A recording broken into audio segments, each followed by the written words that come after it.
It's the Y'all Show from the Country Radio Seminar in Nashville, Tennessee. Jon Rawl here, and I got another John. Another John, y'all. Hey. John. Ow, wow, I'm a damn Yankee. Jon Schneider here, but I didn't play a damn Yankee on TV. No, you didn't. You're right. If we could ever give the title of honorary Southerner. Southern by the grace of God. Well, you earned that title because not only are you a heck of a Southern actor, but man, you're a heck of a Southern singer. Oh, thank you. I appreciate that so very much. What else do you not do? I juggle Southern. I juggle with a drawl. I mean, no. You're so talented.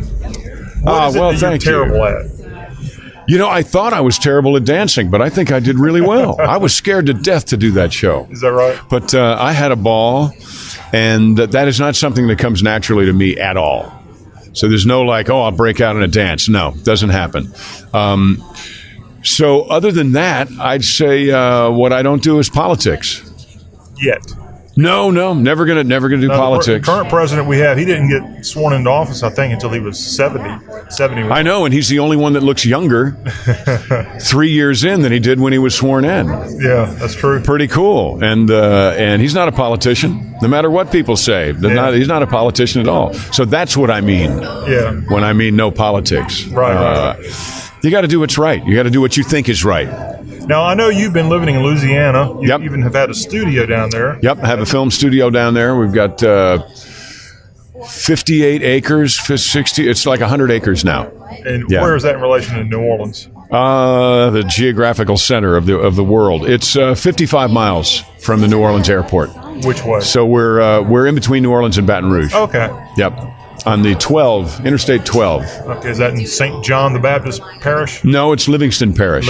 Good for you. Look, he knows his Louisiana. Know your stuff. Like Chapatula. No, I haven't heard of that one. No, okay. But I've been to the Strawberry Festival. In Ponchatoula. Yeah, sure. I love it there. I love Louisiana. It's been great for me. It has oddly enough, where I'm from in New York, the Yankee here, where I'm from in New York State, is a very wet ground, and the rocks are covered with moss. There's ferns everywhere. I mean, I'm not from the city at all. You're a country boy. And it reminds me very much Louisiana. Just the look and the smell and the vibe of Louisiana reminds me of where I'm from in New York. Yeah, and a lot of people in the South, as we are a Southern-centric show, we're called y'all. Y'all. They don't realize it's not called yous guys. Yeah, they don't realize how country most of New York is. Yeah. Most of the North is. New Jersey's got beautiful. It's a garden state. Yeah. It's gorgeous. But they think of like Newark, which is not so gorgeous. But when I moved from New York State to Atlanta in 1974 with my mom, I really moved from the country to the city. And people in history has a tendency to say, wow, it must have been really a culture shock to move from New York to Atlanta, from the city to the country. And I go, wait a minute, time out. No, Atlanta is a very, very cosmopolitan area. Even then, even in 74, Atlanta was more like Chicago than it was like Montgomery. So, I love the South, but I just like to be outside. I'm not an indoor guy. Right, never have been. Was it because you moved to Atlanta? Is that how you got your break into acting? Because the Dukes of Hazzard's first season was filmed. Dukes of Hazzard first season was there. Yep, Covington Conyers Social Circle. But I had done theater in elementary school and middle school and community theater in New York. And then in 74, 75, 6, 7, there were, and still are, there are lots of opportunities to do theater in Atlanta, Onstage Atlanta, the Peachtree Playhouse, on and on and on. So when I auditioned for Dukes, I had already really been doing theater for 10 years and playing my guitar for tips and things. And people forget about that because they think, oh, you did Dukes of Hazzard, so you decided to do music. No, I was doing music for 75 cents a night long before. That's what gets in the tip jar. Yeah. Long before Dukes of Hazzard started. So my being in the music business, we were talking before we got on the air here, my 200 dates a year, every year after the Dukes of Hazzard was canceled. That was really my normal life. That's what I expected to be doing. I expected myself to be doing. Well, and now getting back into it, I love it. I just love it. I was lucky around 1985 or 86 to see you in concert. Your first concert. South Carolina State Fair in Columbia. You performed there, and my childhood friend, best friend, we got to see you, and I think you introduced us to the thrill of live music. And oh, terrific. Got your CD from back then, and you have one of your famous songs has a lyric in there that most of our listeners under the age of 35 at least have no idea what the heck you're talking about when you're talking about the Codaphone. Yeah, Codaphone. Of course you are. Yeah, that's a song called The Sound of the Tone. Sing that line. We just need to hear you sing. Called her up to say I'm sorry. Where do we get to the Codaphone? Called her up to say I'm sorry. I can't have lunch today, but the boss just called. He's flying in from where do we get to Codaphone? As the phone rang, I remember the time I said you used to find the time, and now you don't even try. At the sound of the tone, you're on your own goodbye. I ran down to the street, and I caught a cab. God, I had to get back home. But the house was empty, except for the Codaphone. Jon Schneider, everybody. Man, you know, Blake Shelton had a huge hit with a song very similar called Austin, about someone making a call, but I think he calls it, in that song, it's called an answering machine. Yeah, but they should have said Codaphone. They should have said Codaphone. Yep. Leave a message on my Codaphone. Yours was a lot better. And that was, of course, one of the great songs, Country Girls. Thank you. Was an awesome song. You know, we redid, just last year we did 52 songs called The Odyssey. 52 songs. We released a single every week. Then we went back and grabbed all of the songs from the greatest hits. So At the Sound of the Tone, Short Walk from Heaven to Hell, I'm Going to Leave You Tomorrow, Country Girls, on and on. We redid all of those songs acoustically. So people, if you're interested in that, and it really does the songs tremendous justice because it's three instruments and me and a background singer. So you really get to hear the stories, you really get to hear the lyrics, and it's called Jon Schneider's Greatest Hits Still.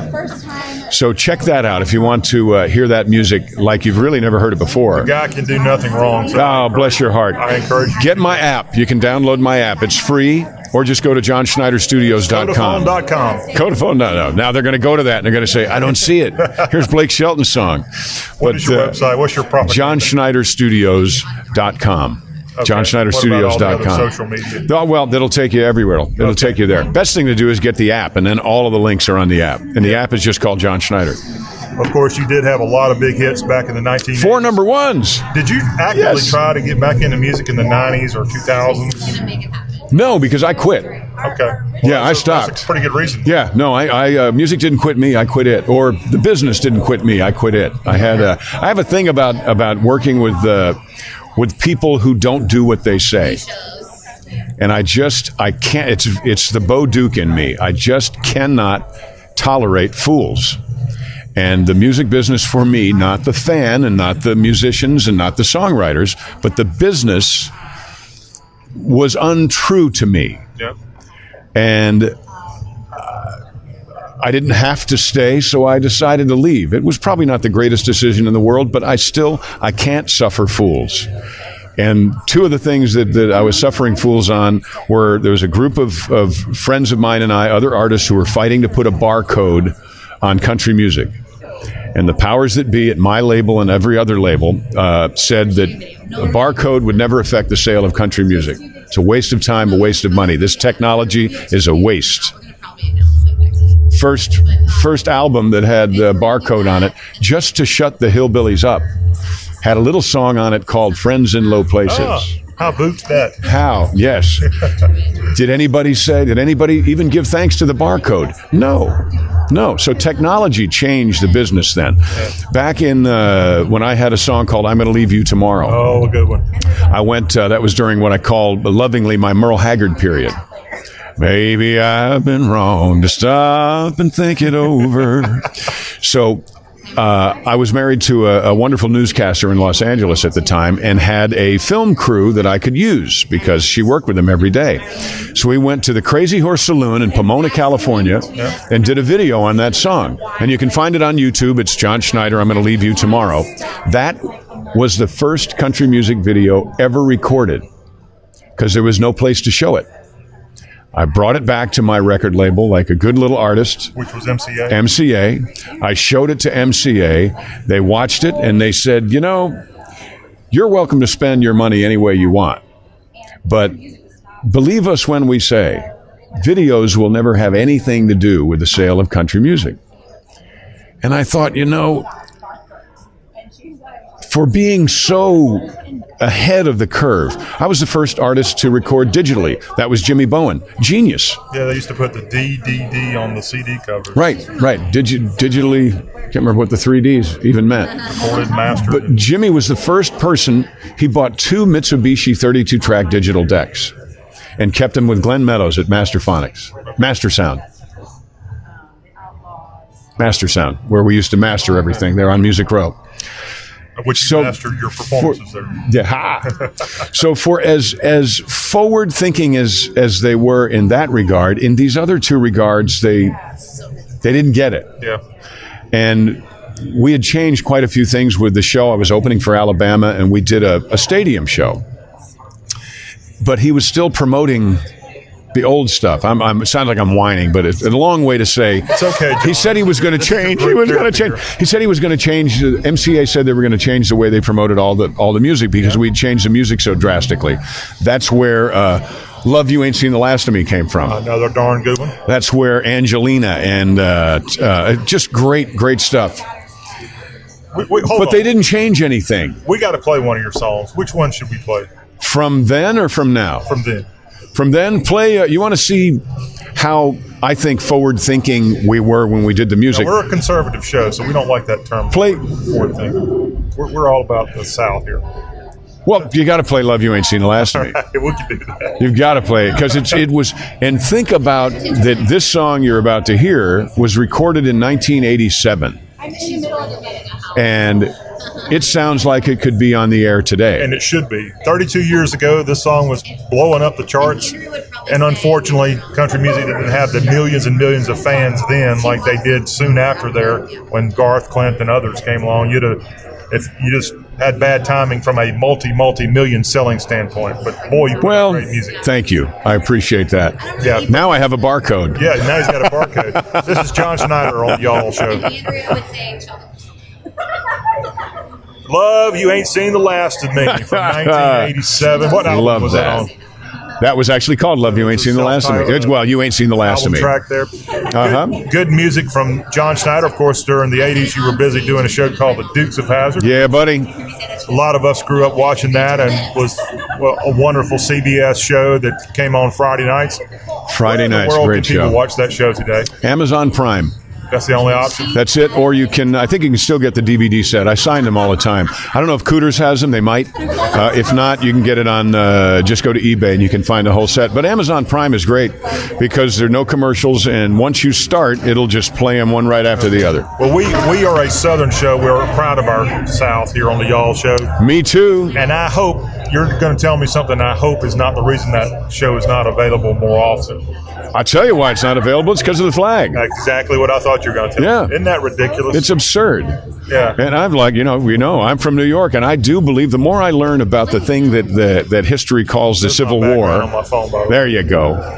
The more I hear about the thing that history has deemed the Civil War, the more I want to call it truly the War of Northern Aggression. I truly do. Can I have an amen? Amen. Now, this is my Twitter account, John. I only tweet like once every 5 years, but my second retweet I did on here somewhere. I'll find it. Keep talking. We're doing a movie this year called Christmas Cars. It's a Christmas movie about a guy, me, who has a balloon payment and needs to save the farm, like the Dukes of Hazzard. And the way I do it is by selling the car, the die-cast car that I drove on television 40 years ago. The die-cast car is the General Lee.